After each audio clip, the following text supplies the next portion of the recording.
Hi, and welcome to the Haverhill Journal, where we give you a quick look at what's going on in our city. I'm Lindsay Paris, and this week we're wishing a happy 375th birthday to our hometown. The 4-day-long festivities are kicking off in a big way tomorrow, September 10th, and Haverhill 375th committee members met with the Journal to fill us in on the biggest party of 2015. Welcome all to Haverhill's 375th Anniversary Bash. After 375 years, the City of Haverhill is putting on quite a show for all of us, and it's all free. Hi everybody, welcome to Riverside Park. This is where the events for the kickoff weekend for Haverhill's 375th anniversary will be held. All of the events aren't going to be held here though. We're also going to have a ball on Thursday, September 10th at the Burrows. It's going to be a costume ball. There'll be people doing 45 from 5 to 6. It'll be fun. From 6 to 7, we're going to be doing games and we're going to be doing trivia about Haverhill. So you'll learn a little bit more about Haverhill. And then we're going to be eating. It'll be a lot of food and music. If you're looking for the different kinds of costumes to wear for this event, you can wear anything from the Victorian period. You can wear anything from the colonial period. I guess the jazz area, the 20s and 30s and 40s, 50s and 60s. And you can even wear disco. Even if you don't have a spare historical costume sitting around the house, Peter Carboni has come to the rescue with some easy do-it-yourself solutions. Now, you don't have to dress in a costume to go to the yesteryear ball, but many people like to dress in costumes. So I'm here to give you a few ideas of who you might want to be if you want to dress up. You could always go as John Greenleaf Whittier, Haverhill Poet Laureate. If you're not into Whittier, you could go as Jillian Cardarelli, Haverhill's newest country western singer. Not into Jillian Cardarelli? How about Haverhill's first female heroine, Hannah Duston? Not into Hannah Duston, but still want to be on the distaff side? Then Gert Swayze, Haverhill's bareback circus rider. Not into Gert Swayze? How about Cora Chase, Haverhill's singer extraordinaire? Or there's a lot of you out there that are retired. Go as a retired Lucent Technologies technician. Not a Lucent retiree? How about Jerry Ashworth, 1964? He was one of the legs of the gold medal relay team from the USA. No Jerry Ashworth? How about Jim Crockett, the Victory Garden on PBS? Not into Jim Crockett? How about Crazy Guggenheim from the Jackie Gleason Show, Frankie Fontaine? Or maybe you just want to be Haverhill's Carlos Pena. No matter what you want to or don't want to be, we want you at the yesteryear ball. Come as yourself. I probably will.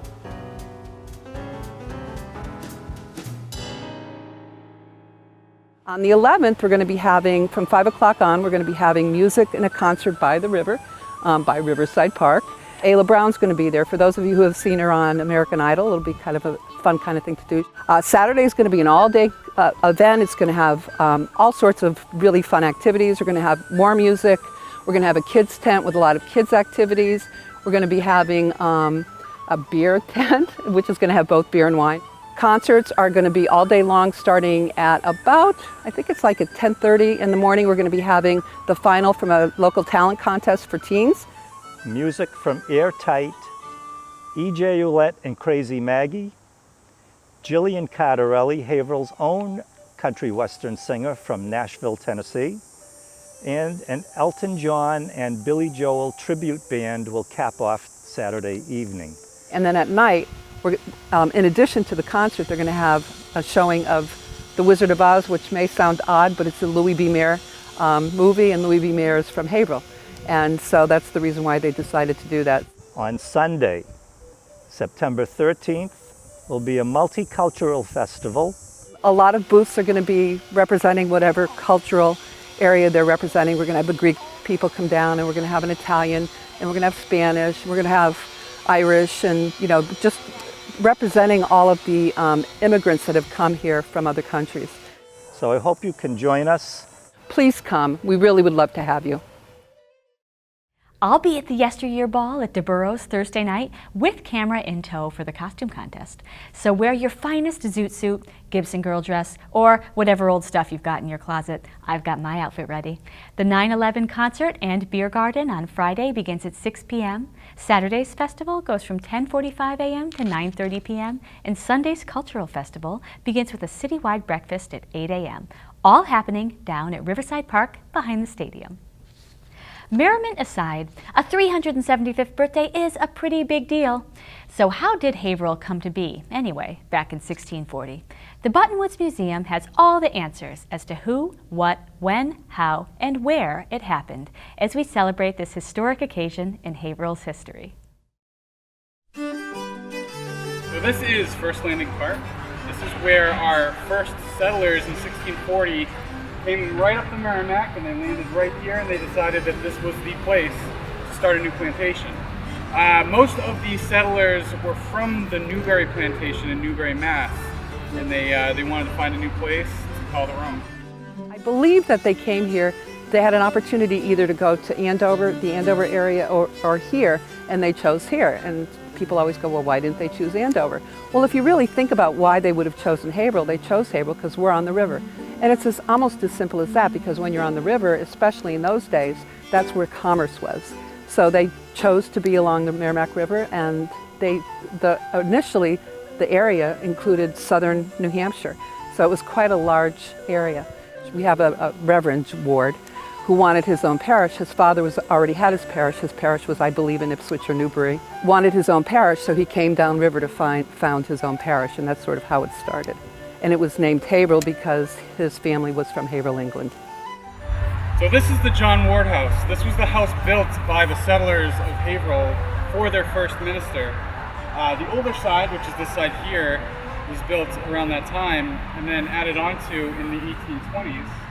And he gave a tract of land to his son-in-law, Colonel Saltonstall, adjacent to his own property, which is now the Buttonwood, or it stood where the Buttonwoods is now. This half is the style of house that the settlers would have lived in. So it's a great example, still standing, of the living quarters and living conditions of the settlers around that period. The first settlers settled along Mill Street, and it might be hard to believe, but there was a running mill stream down Mill Street at the time, which turned the water mills to run the equipment for the shipbuilding industry that was started here in Haverhill. Of course, that stream dried up when they put the plug into Plug's Pond to keep the water in the pond and no longer coming down the street. This monument here is the burial place of many of the Saltonstalls, of the famous Saltonstall family, an important family in our city's history. Also, John Ward, who was our first minister. John Ward's house is now a historical site on the grounds of the Buttonwoods Museum, and tours can be conducted there all throughout the year. That's how Haverhill began, and now we're here for the celebration of the 375th anniversary. Very interesting to know. It's September, the kids are back in school, and the Haverhill Farmers Market is in high gear as farmers all over the area bring this year's bountiful harvest to Bailey Boulevard. Market organizer Jeff Grassi walked us through on a recent Saturday to see what's fresh. Everything.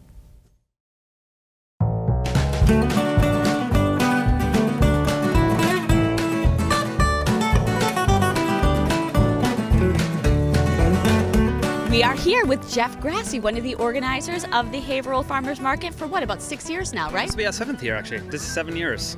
So, yeah, we started from 2 vendors, and now we're up to 25, so. Now, we were here last year, Yes. and I've noticed there are quite a few new vendors, or new faces this year. Tell us a little bit about them. Yes, we have a new French-Algerian croissant maker, which is to die for.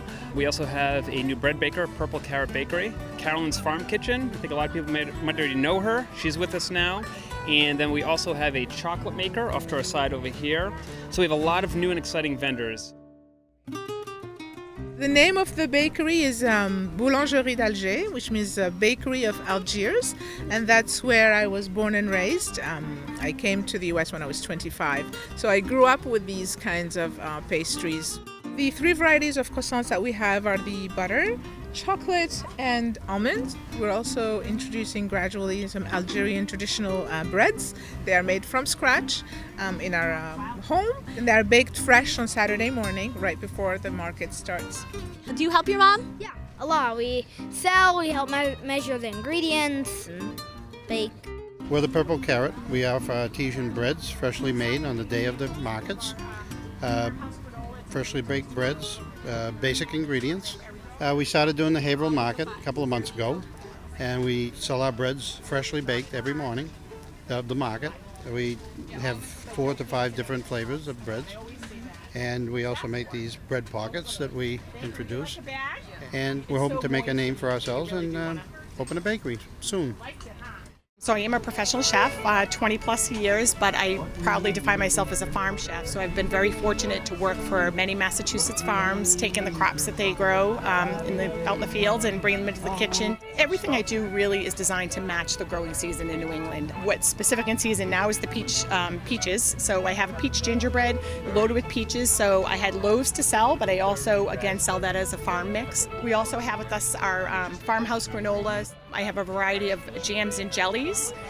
So we have today the blueberry, raspberry, our pepper jelly. I call it the retro pepper jelly. It's the good old-fashioned one that you'd have on cream cheese, but it's hands down one of our biggest sellers. I'm Kevin Miller. We are KRM Chocolates.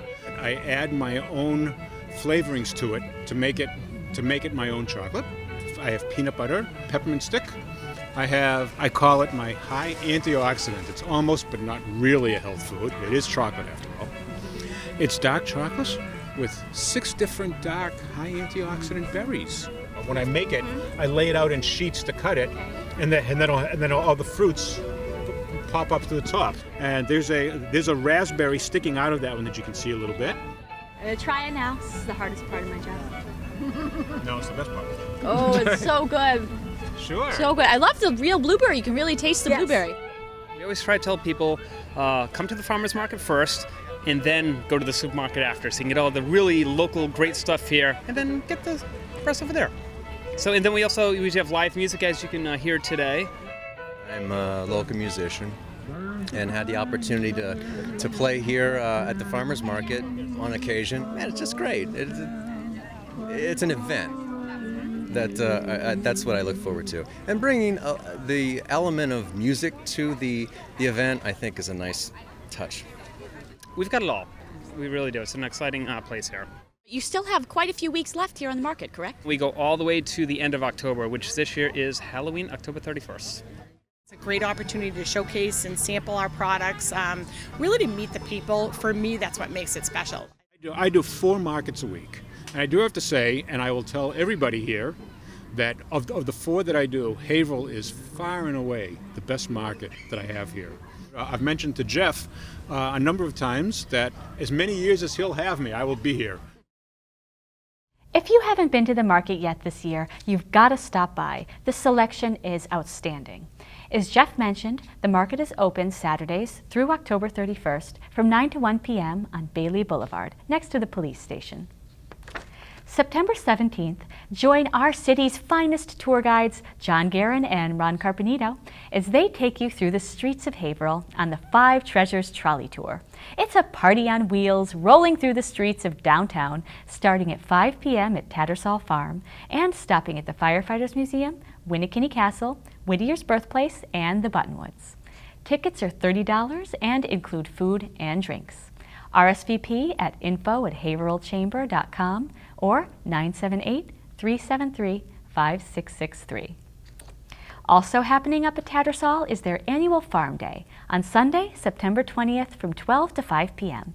Activities include hay rides, farm demonstrations, children's games, local crafters, live music, as well as exploring Tattersall's 150 acres of wooded trails. The rain date is September 27th. Tattersall Farm is located at 542 North Broadway in Haverhill. If you have a story or event you'd like to see featured on the Haverhill Journal, call us at 978-372-8070 or email info@mediahc.org. And don't forget to like us on Facebook or at our YouTube channel, HCTV Haverhill. And that's what's happening in Haverhill the week of September 10th. I'm Lindsay Paris, and we'll see you next time.